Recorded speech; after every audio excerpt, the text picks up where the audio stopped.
throughout the year, I hang calligraphies up on this wall with the clipboards.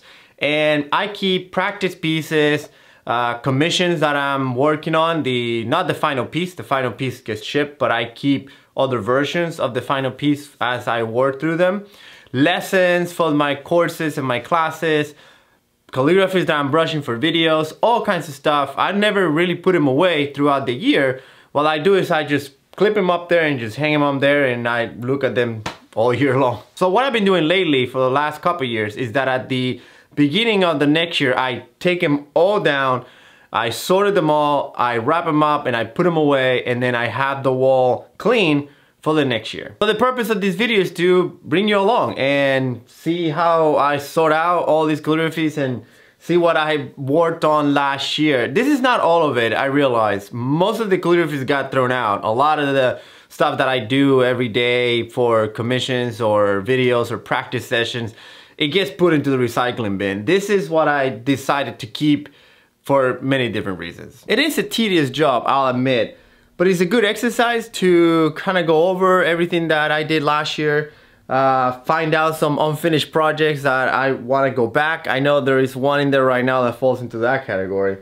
But anyway, before we started to do anything, first thing we gotta do is have to separate all the calligraphies in small pieces of paper from all the calligraphies that are in long pieces of paper, because they get stored differently. Alright, so let's start with the small pieces of paper, and I do have several types of paper. These are hanshi, these are Schwan paper cut to a smaller piece, so those needs to be sorted out.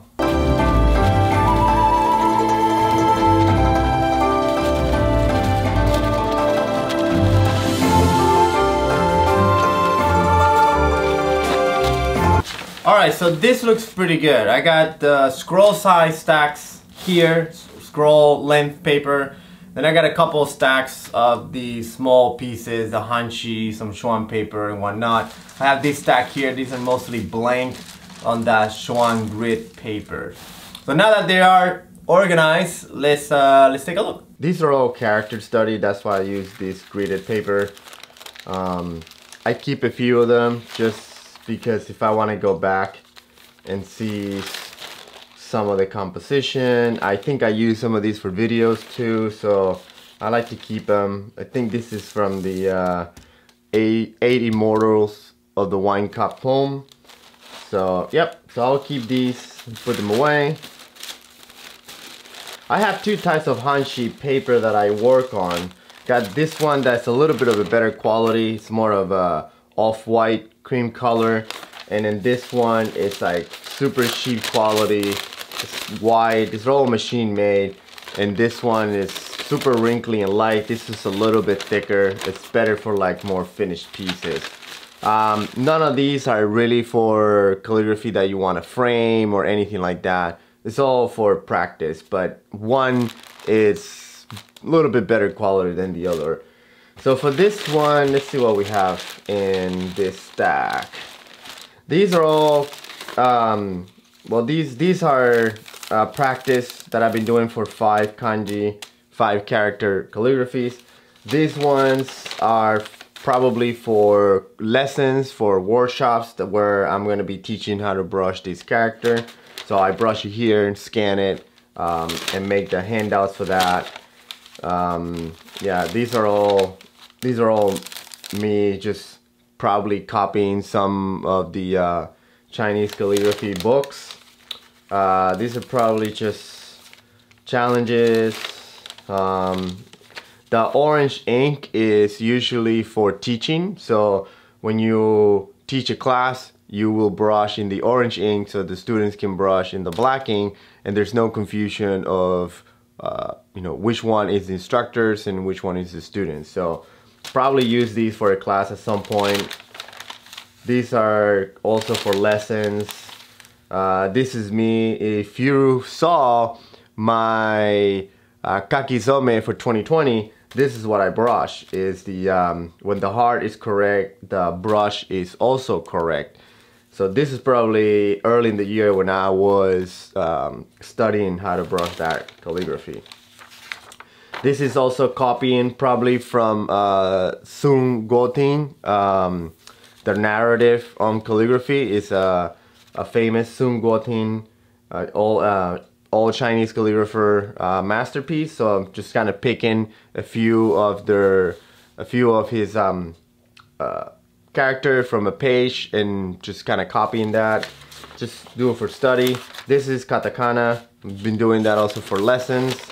Some hiragana too. More copying. Same one. I did a bunch of these. I only probably kept a few. The rest, you know, they went into the trash. But these are a few that I want to copy. That I want to save.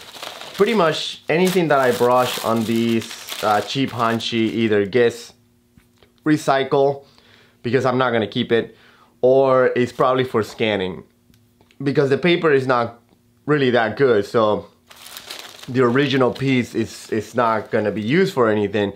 It's very good for scanning. So most of the things that I do digitally are brushed in this paper and then they get digitized. So these are single characters, probably for lessons too. This one, if you notice, it's not as wrinkly as this one. So this is a little bit flatter and smoother. That's because this one is backed. This year I've been learning how to back these calligraphies with another piece of paper using traditional wheat paste. This is one of the first test pieces of that. And I think it came out pretty good. It's really hard to do. I'm working on getting better at do the backing. 4 characters. This is the character for Gohitsu, which is the name of the studio. Shodo. These are probably the lessons or challenges. Orange ink, so that's probably a lesson. This is when I brush Reiwa, which is the new era for Japanese years. Kinsho. More single characters. These are mostly lessons. That was something for something for the website. I remember using it for the website for something. More single characters. All these, like I said, they were digitized. These are lessons for my calligraphy classes that I teach here in Fall River. So the next stack is the Schwan paper. I just got this Schwan paper purchased online and it's pretty good. I've been using it mostly in the same way that I use the hanshi, which is mostly for practice and nothing that I'm going to frame or sell or anything like that. For that I'll use handmade paper. But this is when I was New Year's, Happy New Year. So Kincho, Kinga, Shinen. This is probably a lesson because that's katakana. This is practicing some of the new calligraphies that I made that are actually for sale on the website. So I was kind of study them. This is another one of these. It's another one of these. That's pretty much what this is. This is another backing test. This one's not very good. It's all wrinkled, but it's probably one of my first ones. But this is another backing test, and that's why it's nice and sturdy, a little firmer. And this one, same thing, just some studied characters. All right, so that's pretty much it for small pieces. So next batch is the longer scrolls. All right, so we got all the long pieces over here. Let's see. This is another backing test. It's backed. Came up pretty good. Probably one of the few calligraphies that I would say that I would frame. It's got a couple wrinkles from the backing, but it's not too bad. What it says is mine and brush are one. So definitely this one is a keeper.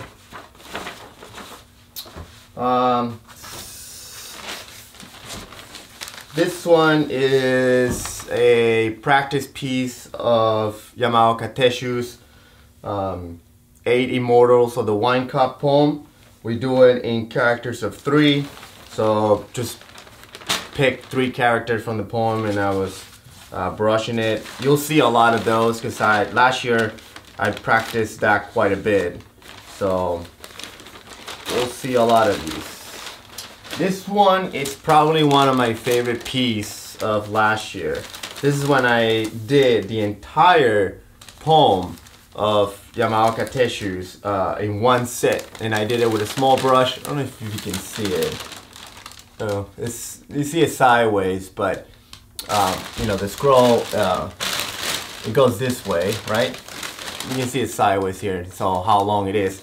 And I believe it's about 180 somehow kanji, and start from here and it goes all the way. And the bigger pieces, what we do is we pick 3 characters out of this and we brush those 3 characters as practice. But I wanted to take the challenge of doing the entire thing in one set with a smaller brush, and I'm pretty happy with the way it came out.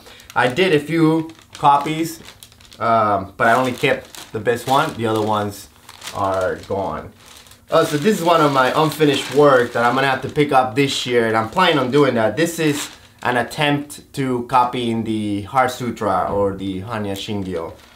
As you can see, I didn't get very far on this one, but the problem is that I kept skipping kanji, and then once you skip a kanji, it's you know, it's not good because then it doesn't follow the right order.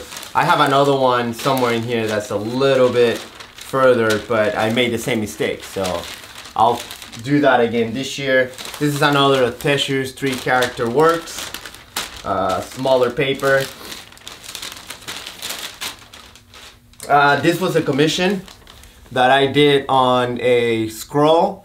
So this was the layout piece. What I do when I do commissions is that I compose the calligraphy first on paper. That way I have an idea of where to place, how it's gonna look. I send it out to the client, make sure that that's what they want, and after that then I'm ready to go on the scroll. And I always keep these because it's a good way to remember. I don't, you know, obviously the scroll is gone, I shipped it, but it's a good way to remember some of the pieces that I did. This one, I don't remember what this was. This is summer. Yeah, I don't remember what this is about. Maybe I was just practicing something. This was part of that commission that I showed you. That's the bottom part of the scroll, so probably was just working on that part. This is, let's see.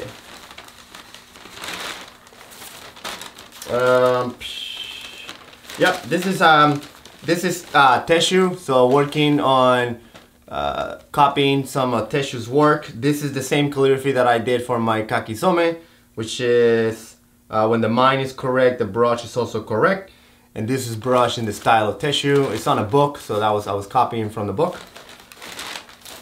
This one is practicing that character. You probably saw it on the small pieces. I was working on that. Use this extra paper probably.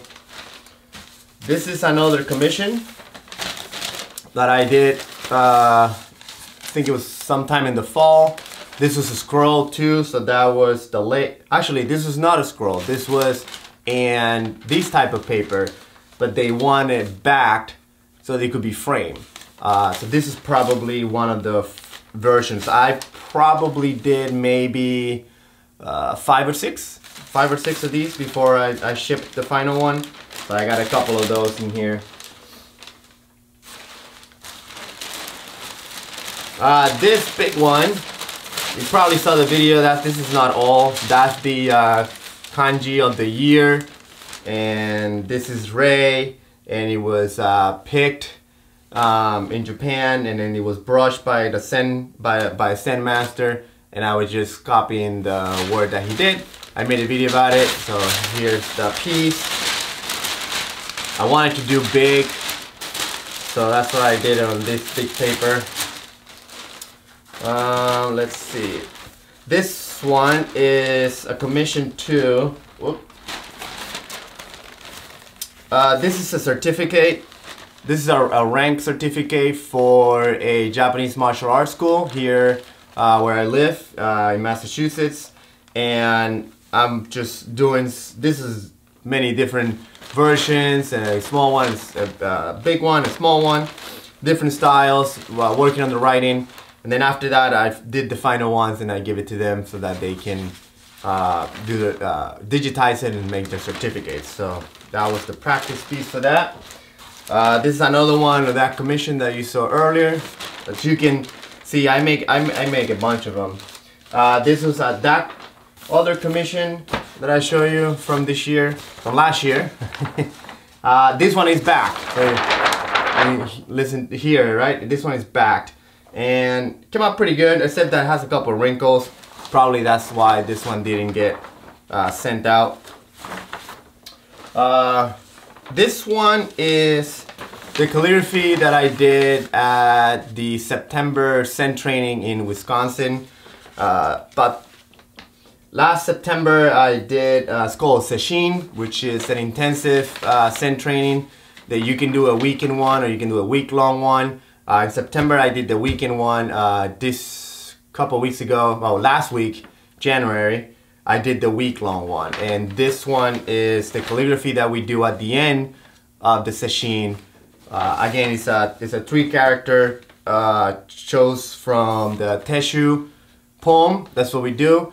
We have a book with all the Teshu poem, and we pick 3 characters from it, and then that's what we brush at the end of the training. And I always keep these because they're a good reflection on, you know, your Zen training, your state of mind of that weekend, and what you got out of it. So I always like to keep these. I have a bunch of other ones from other trainings too, and of course I had the one from last week, but that's gonna be up on the wall for the 2020 pile. Oh, so this is one of my favorite pieces from last year, and I actually did this one recently. I also have a video about it. I have a couple. This one is not the final one. You can see because it's not stamped. That one, it is stamped. So we'll put this one aside.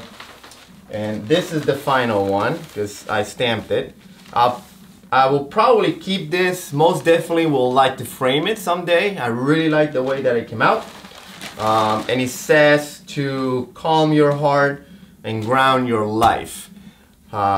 Very appropriate for everything that's happening, or everything that happened last year. And working on the signature over here, I was trying to do something a little bit different, which is to not only write my last name, but also write something about when the calligraphy was written. So this one says on a winter month at Gohitsu. Gohitsu representing the studio, and a winter month meaning that, you know, what time of year it was written. So I want to start kind of putting that on my calligraphy so that I know what part of the year they were brushed. So I was playing with that, and I wanted to write this one, and I really like the way this calligraphy came out. And I did a bunch of those as usual. So here's another version, not as good. This is another one that I was working on, similar concept of doing it horizontal and with the signature on the side. This one is from a koan from the Blue Cliff Record, which is a book of koan for Rinzai Zen. This one says the temple from the kitchen and the temple gate. Not really sure what that means yet, but I liked it because it has kitchen on it. I liked it because it has the temple gate. I haven't really figured out what the exact meaning of that is, but I like the characters, and I was working on brushing that. This one, this is the same thing. Okay, another version of that. Another version of the other one of Calm Your Heart. Another version of that. And this is just a few versions. Most, like I said, most of them they got thrown out. This is another commission from for a scroll that I did probably summer-ish, maybe in the fall. And this one has 2 components. has the 2 characters on the top, and then it has small writing on the bottom. This says Aikido here, so if I remember correctly, this was for an Aikido school. I really enjoy working on that scroll. These small pieces over here are more backing test. You can see I was trying to back this one, although the ink bled. You can see there's a little shadow in there. Not really sure why that is the case or why is that happening. Still working it out. But yeah, that's a backing test. This was one of my last commissions that I was working on. These ones were also backed. And this is a haiku poem that somebody wrote, and they wanted me to brush it in calligraphy, so I have a few versions of that. I did a bunch of these because I had to back it, and I'm not super good at it yet, so I wanted to make sure that whatever piece I chose was perfectly backed, no wrinkles, no ink bleeding. So a lot of these have just minor errors. This was my, these ones are not backed. Okay, so these are pieces from the same poem that are not backed. This was my New Year's card that I did. I digitized it, or maybe I made a video. I think I made a video on how to brush Happy New Year. This is another version of that poem that I was working on. This is the Hanya Shingyo again. This is probably the furthest I got to it. If this is a sutra copying paper, and if you finish the hard sutra, the Hanya Shingyo in this paper, you use all the squares. As you can see, I was probably a little bit over half before I realized that I screwed up and I missed a character there, and you know, after that it's just, you gotta start over. I'm following, if you can see the style of the writing, I'm following 1CG's example. 1CG being one of the oldest Chinese calligraphy master, considered to be the grandfather of Chinese calligraphy. So I'm following his sample on how to do the Heart Sutra. And I think that's pretty much it for all the pieces from 2019 that needs to be put away. Alright, so now that I have a clean wall, all the calligraphies that I'm going to be keeping in 2020 will be hung up in the clipboard like I did last year. This is a fairly new system. I think I've only been doing it for maybe a year or two, but I catalog the calligraphies per year. In the past, I'll just roll them up and put them in a box somewhere. So what I'm doing is I wrap up all the big calligraphies, the one scroll size, and wrapping paper, and then I'll put the date on it so I know this is the 2019 stack. And all the hanshi papers, I put them back in the plastic sleeve when they come. I save these, put them back in there, and then I label them 2019, so that way I know that these are from 2019. And then these two packages, I'll just put them in a box for storage and store them for I don't know how long. I just don't want to throw them away, so I have so many from so many years that I need to, last year I decided I need a system to organize and catalog my stuff. So that's it for this one. I hope you enjoyed this video and that it give you some ideas on how to organize and catalog your calligraphy. Makes sense to do it by year. That's why I'm doing it that way. So that's it. Thanks for watching, and I'll see you soon.